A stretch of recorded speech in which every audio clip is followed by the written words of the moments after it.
सभी सीधे बैठ जाएंगे नेत्रों को बंद करके और मेरे साथ मिलकर के पूर्ण भाव और श्रद्धा के साथ परमपिता परमात्मा के मुख्य नाम ओम का उच्चारण करेंगे।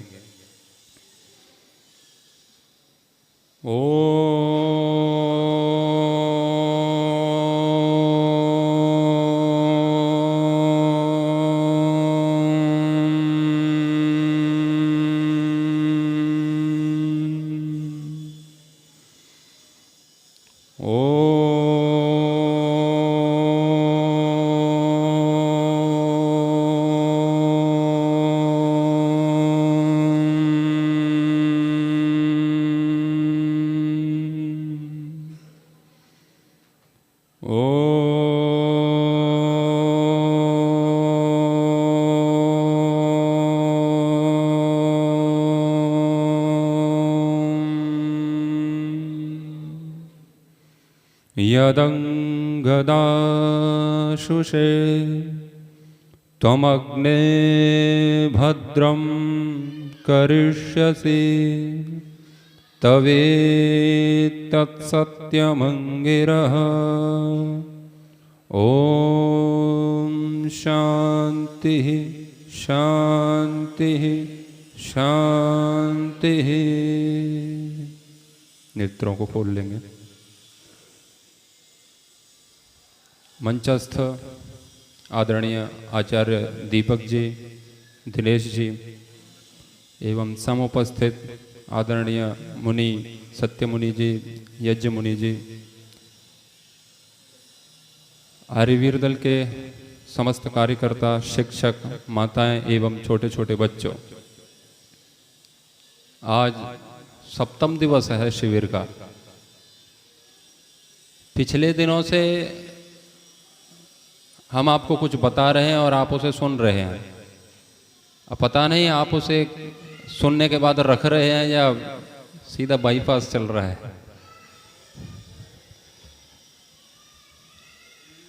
आज आपने उपनयन लिया है, यज्ञोपवीत लिया है, जनेऊ लिया है। आपके कंधे पर कुछ भार आ गया है। वजन बढ़ा कि नहीं बढ़ा? बढ़ा है। कितने किलो? कितने किलो बढ़ गया है? 5 किलो। देखो, कई सारे भार होते हैं ना, वो भावना से और श्रद्धा से समझ में आते हैं, ऐसे नहीं आते। वो बचपन में जब हमारे माता पिता हमें कहते खड़े हो जाओगे तब पता चलेगा, तो हम छोटे थे तो हम अपनी माँ से कहते थे ना, अभी तो तुम्हारे पैरों से चल रहे हैं। तो बड़े हुए तो पता चला कि उनका कहने का अर्थ क्या था, अपने पैरों पर खड़े होने का अर्थ क्या है, जिम्मेदारियों को समझना। तो कंधे पर भार आया है, इसका मतलब ये नहीं अब आपका ये कंधा झुक जाएगा, नीचे चला जाएगा। कंधे पर भार है कि आपके ऊपर ऋषि मुनियों की विद्या का कुछ भार आया है, उसका हमें निर्वहन करना है, पालन करना है। वास्तव में तो उपनयन संस्कार गुरुकुल में होता है एक आचार्य के द्वारा, पूर्ण विधिवत होता है और शास्त्रीय विधि से होता है। ये उतना शास्त्रीय नहीं है और हर कोई उपनयन का अधिकारी भी नहीं है यदि शास्त्रों के हिसाब से देखेंगे तो। जिसमें पढ़ने का बल नहीं है, विद्या नहीं है, बुद्धि उसकी काम नहीं करती है, उसके लिए उपनयन नहीं है। ये तो शास्त्र की विधि है। 8 वर्ष तक ब्राह्मण का उपनयन हो जाना चाहिए और फिर सबके लिए कहते हैं कि यदि कोई कैसे भी बचता है 12 तक हो जाना चाहिए। अंतिम स्थिति 24 वर्ष। यदि 24 वर्ष तक जिनका उपनयन नहीं होता है, चाहे वो किन्हीं के भी पुत्र हों, वो पतित माने जाते हैं। वो उनको अपने आप को हिंदू, सनातनी वो सब कहने का कोई भी अधिकार नहीं है, वो सब शूद्र हैं। आजकल गुरुकुल की परंपरा रही नहीं है और हम अपने बच्चों का उपनयन संस्कार कराते नहीं हैं। ये तो बस आपको प्रेरित करने के लिए है, जैसे कि गुरुकुल में भेजने से पहले माता पिता भी उपनयन दे देते हैं क्योंकि वो भी शिक्षा देते हैं। तो जैसे कि आचार्य जी बता रहे थे, ये एक परमिट है। ये जिसने उपनयन पहना है ना, उसका अर्थ यही है कि वो विद्या अध्ययन कर रहा है। 2 लोग उपनयन धारण नहीं कर सकते हैं, यज्ञोपवीत धारण नहीं कर सकते हैं। एक वे जिन्होंने सुधरने का जीवन में संकल्प ही नहीं लिया है। हम तो ऐसे ही पैदा हुए थे और ऐसे ही मरेंगे। ऐसे लोग उपनयन नहीं पहनते हैं। तो जिसके पास उपनयन नहीं है उसको आप या तो ऐसे समझते हैं कि इन्होंने विद्या अर्जित करने का कभी प्रयास किया ही नहीं है, पशुवत पैदा हुए थे, शूद्र पैदा हुए थे और शूद्र ही मरेगा ये। या फिर दूसरा व्यक्ति जिसके पास उपनयन नहीं है वो ऐसा व्यक्ति हो सकता है कि अब उसके जीवन में कोई बुराई नहीं है। वो कौन होता है? सन्यासी होता है। सन्यासियों के पास यज्ञोपवीत नहीं होता है। तो आप सन्यासी को देख के ये नहीं कह सकते कि इन्होंने विद्या अध्ययन नहीं की है। हाँ, आजकल एक प्रचलन चल पड़ा है, कुछ लोग ऐसे ही भगवा धारण कर लेते हैं, जटाजूट कर लेते हैं, वो उनकी एक अलग प्रक्रिया है। ऐसे ही वो आता जाता कुछ नहीं है, बस वो ऐसे ही भगवा धारण कर लिया, वैराग्य हुआ नहीं हुआ, परमात्मा क्या है नहीं पता, वो एक उनकी एक अलग प्रक्रिया है। वास्तव में शास्त्र की विधि से देखेंगे तो दो लोगों के पास उपनयन नहीं होता है, जिन्होंने न तो सुधरने का संकल्प लिया है वो, और एक वो जो सुधर गए हैं वो। तो इसका अर्थ क्या हुआ कि जिनके पास यज्ञोपवीत है वे सुधरे हुए नहीं है, वे सुधरने का प्रयास कर रहे हैं। इससे एक चीज और समझ में आती है कि जब कोई हमसे कहे कि तुम्हारे अंदर ये दुर्गुण है, ये दुर्व्यसन है, तुम गलत हो, तो हमें उनकी बात को बुरा नहीं मानना चाहिए, क्योंकि हम तो अभी सीख रहे हैं। उपनयन का अर्थ यही है कि आप विद्यार्थी हैं, आप सीख रहे हैं। उपनयन में बहुत सारे, जैसे आपने एक चीज और सुनी होगी कि इसमें जो 3 धागे होते हैं उनका क्यों होते हैं 3 धागे? 3 हमारे पास क्या होते हैं? ऋण होते हैं, कर्जा होता है। वास्तव में ऐसा नहीं होता है। हमारे पास किसी का ऋण नहीं है, किसी का भी नहीं है। ये नई बात होगी शायद आपके लिए। न्याय दर्शन में कहा गया है कि जो यज्ञोपवीत हम पहन रहे हैं उसको एक ऋण की उपमा देते हैं। वास्तव में ऋण जैसा उपनयन में कुछ होता नहीं है। ऋण का अर्थ क्या है? कर्जा। कर्जे का अर्थ क्या है? आपने किसी से पैसा लिया तो आप ऋण को कैसे चुकाओगे? कैसे चुकाओगे? आपने किसी से उधार लिया, कर्जा लिया, उसको कैसे चुकाओगे? आपने किसी से 10,000 रुपए लिए, ये कर्जा हो गया। अब कर्जा चुकाना है तो क्या करना है? 10,000 रुपए देने और ब्याज भी देना है ना? नहीं भी ब्याज नहीं ले रहे हैं तो उतना तो वापस करना है। ये होता है कर्जा, ऋण। अब हम कहते हैं कि इसमें माता पिता का ऋण है, देवताओं का ऋण है और ऋषियों का ऋण है। 3 धागे की बात करते हैं। अब हमें माता पिता का ऋण चुकाना है तो माता ने हमें क्या पिलाया? दूध। अब हम माता को क्या पिलाएंगे? दूध। माता को दूध पिलाएंगे? हाँ, बुढ़ापे में जब उनको गिलास में दे देंगे, ले लो दूध पी ले। तो हम उसका कर्जा नहीं चुका सकते हैं, माता पिता का कर्जा नहीं चुका सकते हैं। आचार्य का ऋण है तो आचार्य ने हमें पढ़ाया, आचार्य ने हमें कोई विद्या दी, हमें कुछ सूत्र पढ़ाए, तो इसको हम यदि ऋण माने तो अब ऋण के बदले में ऋण चुकाने के लिए हमें क्या करना पड़ेगा? आचार्य को सिखाना पड़ेगा, उसको बोलना पड़ेगा, आचार्य जी बोलिए वृद्धि राधे अदें गुण को गुण वृद्धि न धातु लो पर धातु के ना। उनको अष्टाध्यायी आप फिर आप सुनाओगे, ऐसा होगा? नहीं होगा।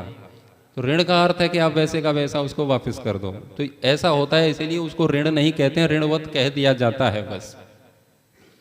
वास्तव में करना क्या है? और जैसे अब देवताओं का भी ऋण ले लीजिए कि अब सूर्य हमें धूप दे रहा है तो क्या करें? एक शीशा लगा दें तो वो धूप रिफ्लेक्शन होके फिर पहुंच जाए सूर्य के पास, है? क्या करोगे उसके लिए? हम ऑक्सीजन ले रहे हैं तो क्या करें? बदले में हम ऑक्सीजन दें? उस दिन बच्चे कह रहे थे, मैंने कहा हम कार्बन डाइऑक्साइड छोड़ते हैं तो ये पाप है कि पुण्य? के बोले पाप। अब ये पाप करोगे तो बोले कि नहीं करेंगे। तो भाई कल से कार्बन डाइऑक्साइड नहीं छोड़ोगे क्या? छोड़ोगे ना। तो देखो जो प्रक्रिया है वो सिर्फ लेने की है, वो देने की अलग है। तो उसका एक परंपरा का हमें निर्वहन करना है। माता पिता ने जैसे हमारी सेवा करी है वैसे हमें उनकी तो करनी ही है, और उन्होंने जो हमें ज्ञान दिया है वो आगे बढ़ाना है। बस आप उस बात को आगे पहुंचा रहे हैं। गुरुओं से आपने कुछ सीखा है, आपको गुरुओं ने, आचार्यों ने जो भी आपको बताया है उसको केवल अपने पास नहीं रखना है। आपने सुनना है, जीवन में धारण करना है और उस ज्ञान को आगे बढ़ाना है। यदि आप ऐसा कर रहे हैं तो आप उस उपकार से मुक्त हो रहे हैं, आप उसे उपकार कह सकते हैं।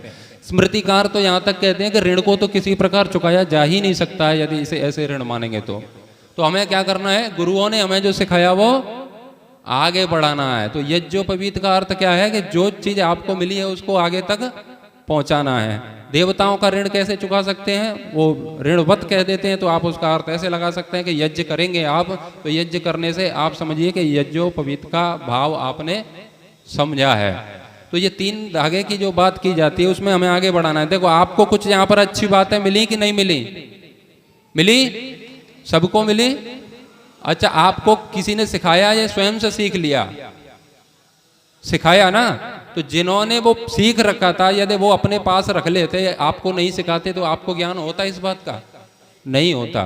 तो उन्होंने आपको सिखाया है, ये उस उपकार का क्या कर रहे हैं, उपकार का भाव आपको समझा रहे कि हमारे ऊपर उन्होंने जो उपकार किए हैं ऐसे ही वो आगे तक बढ़ा दिया। अभी मैं क्या कर रहा हूं, मुझे वास्तव में प्रवचन देने का कोई शौक नहीं है और आपको समझाने का भी कोई शौक नहीं है।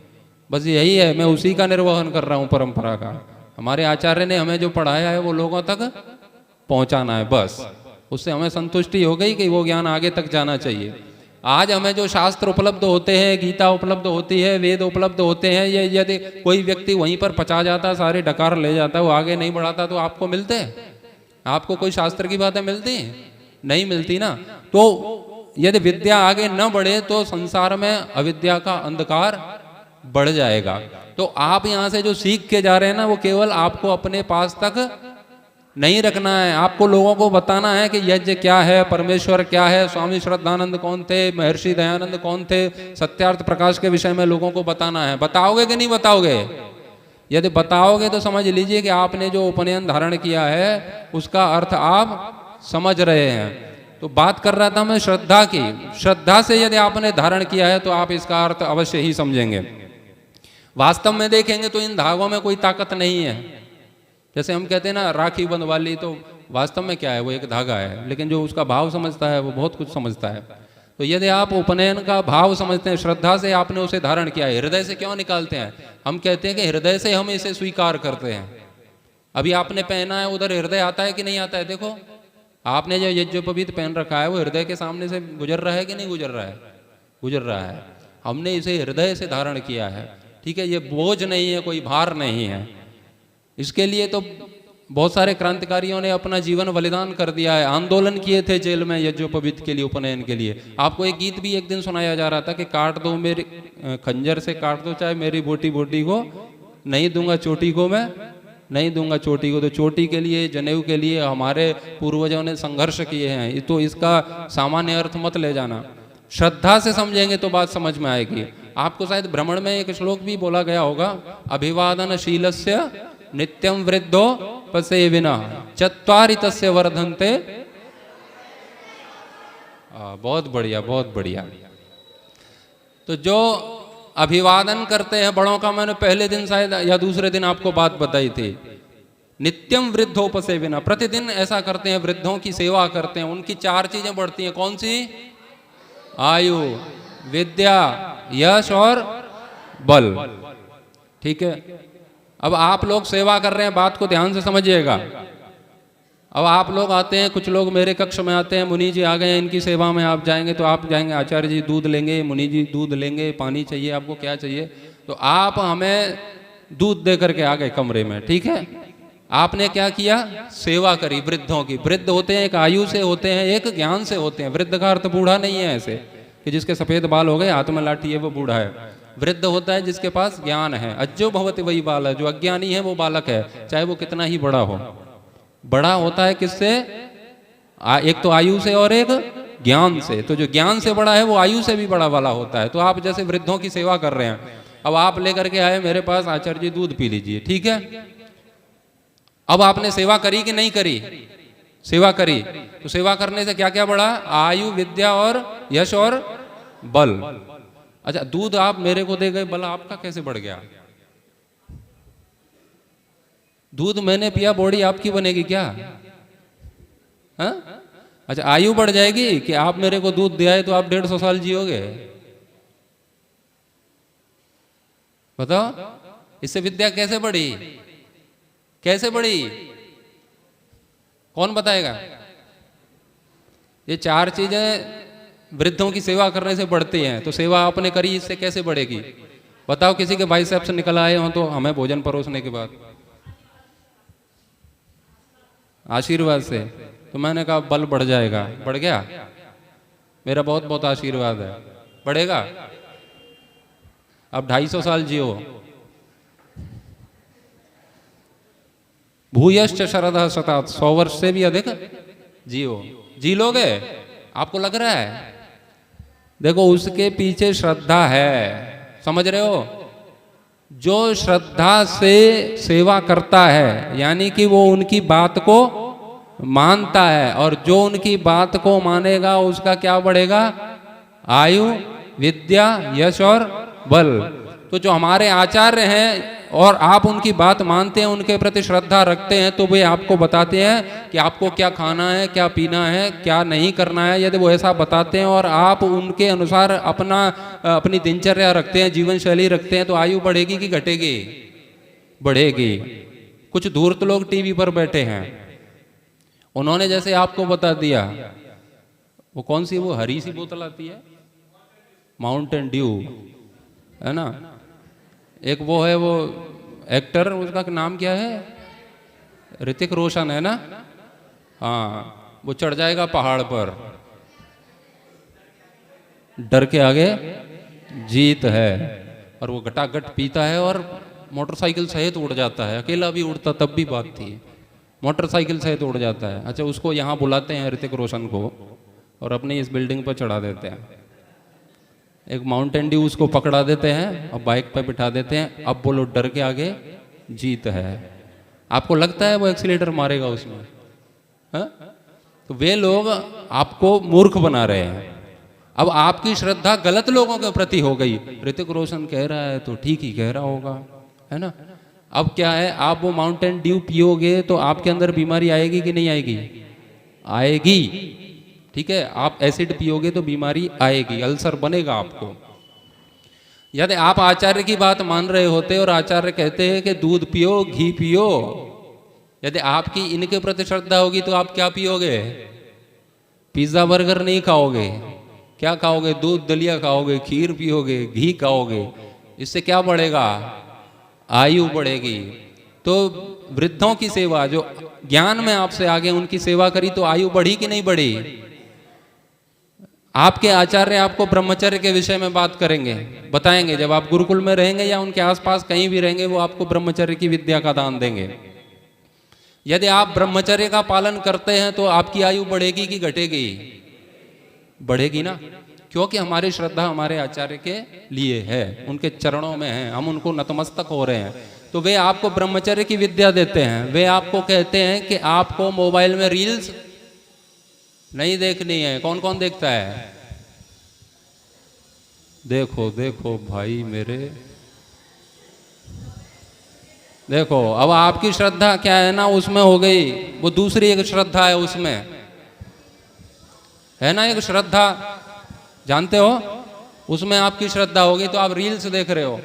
ऐसा करने से ब्रह्मचर्य का पालन होगा या ब्रह्मचर्य खंडित होगा? आप उसमें अर्धनग्न शरीर देखोगे तो आपके अंदर काम उत्तेजना बढ़ेगी कि घटेगी? तो बढ़ेगी। तो आप अपने शरीर की धातु का निष्कासन करोगे तो आयु बढ़ेगी कि घटेगी? घटेगी। तो गलत लोगों के प्रति आपकी श्रद्धा होगी तो आपकी आयु घटेगी। और आप आचार्य के पास होंगे तो वो आपको ब्रह्मचर्य की विद्या का दान करेंगे। वे आपको पढ़ाएंगे, अथर्ववेद के सूक्त आपको पढ़ाएंगे। ब्रह्मचर्येण देवा मृत्युम अपाग्नता, है ना? ब्रह्मचर्य से और तप से मृत्यु को भी लोग जीत लेते हैं। तो हमारे गुरु कौन है, ये हमारे जीवन पर निर्भर करता है। हम सेवा किसकी कर रहे हैं? हम यहाँ पर आए हैं, बोल रहे हैं, बात कर रहे हैं, बहुत कम लोग सुनने आ रहे हैं यहाँ पर, लेकिन जितने हैं ठीक है। यहाँ पर यदि जो लोग लोगों को भ्रष्ट बात बताते हैं, आपके चरित्र को भ्रष्ट करने पर तुले हुए हैं, वो यहाँ पर आ जाएं। अब आपको मैं किसी का भी क्या नाम लूँ, कोई भी जैसा है, नचने वाली नाचने वाली यहाँ पर आ जाए तो यहाँ पर भीड़ लगेगी बयाना में कि नहीं लगेगी? लगेगी और वे फिर आपको क्या बता के जाएंगे, उल्टा सीधा उसमें जो कुछ भी वो बता रहे हैं। ऐसा करने से आपकी आयु घटेगी कि बढ़ेगी? घटेगी। तो वृद्धों की सेवा यदि आप करते हैं, जो ज्ञान में वृद्ध हैं, उनके प्रति आपकी श्रद्धा है और आप समझते हैं कि जो उपनयन उन्होंने दिया है उसमें ब्रह्मचर्य की भी एक बात कही गई है, तो मैं ब्रह्मचर्य का पालन करूं तो उससे यश भी बढ़ेगा हमारा। अच्छा, जिन लोगों के जो गलत मोटिवेटर हैं, कोई भी व्यक्ति मान लीजिए जो उनको गलत शिक्षा देता है, वे उसकी बात को मानते हैं और फिर वो गलत काम करने लगते हैं। जैसे कि एक मुस्लिमों का एक धर्मगुरु है, वो क्या नाम है उसका, जाकिर नाइक। और जाकिर नाइक लोगों को बताएगा कि कुरान की 9.5 वाली आयत पढ़ो और लोगों को काट दो। ऐसा आप करते हो तो आप आतंकवादी कहलाते हो। इससे यश बढ़ेगा कि घटेगा? घटेगा ना। और यदि आपका मोटिवेटर कोई भगवान श्री कृष्ण जैसा है, अर्जुन का यश बढ़ा कि नहीं बढ़ा? क्योंकि उनके गुरु कौन थे? भगवान कृष्ण थे। दुर्योधन का यश हुआ कि अपयश हुआ? अपयश हुआ ना, क्योंकि उसके गुरु, हाँ, तो बेकार के लोगों को गुरु ना बनाए, अच्छे लोगों को गुरु बनाए, आचार्य बनाए। वे जब आपको शिक्षा देंगे तो उससे निश्चित रूप से आपकी उनके प्रति श्रद्धा होगी, तो आपकी आयु भी बढ़ेगी, विद्या भी बढ़ेगी, यश भी बढ़ेगा, बल भी बढ़ेगा, सब कुछ जो भी होता है वो सब बढ़ेगा। उपनयन आपने धारण किया है, उसमें बल की बात की है, शुभ्रम शुभ्रम स्वच्छता की, निर्मलता की बात की है। बलमस्तु तेज, बल को देने वाला है यज्ञोपवीत। तो आपने यज्ञोपवीत धारण किया है, उसके कुछ भावार्थ आप समझने का प्रयास करें और श्रद्धा रखें उसके प्रति। और यहाँ से जाने के बाद लोग आपको डराएंगे, ये क्यों पहन लिया है, गंदा हो जाएगा, खंडित हो जाएगा। तो ऐसी बातों में ना फंसें, गंदा उसको ना होने दें, साफ सफाई रखें। जब भी शौच के लिए जाते हैं, मूत्र विसर्जन के लिए, तो ध्यान रखें कि उस पर छींटे ना जाएं, गंदगी ना जाए। और जब टूट जाता है किसी प्रकार से, तो यज्ञोपवीत मंत्र बोल के यज्ञ करके उसको फिर से धारण कर सकते हैं। तो आपने मेरी बात को सुना, आप सभी का बहुत बहुत धन्यवाद। ओम।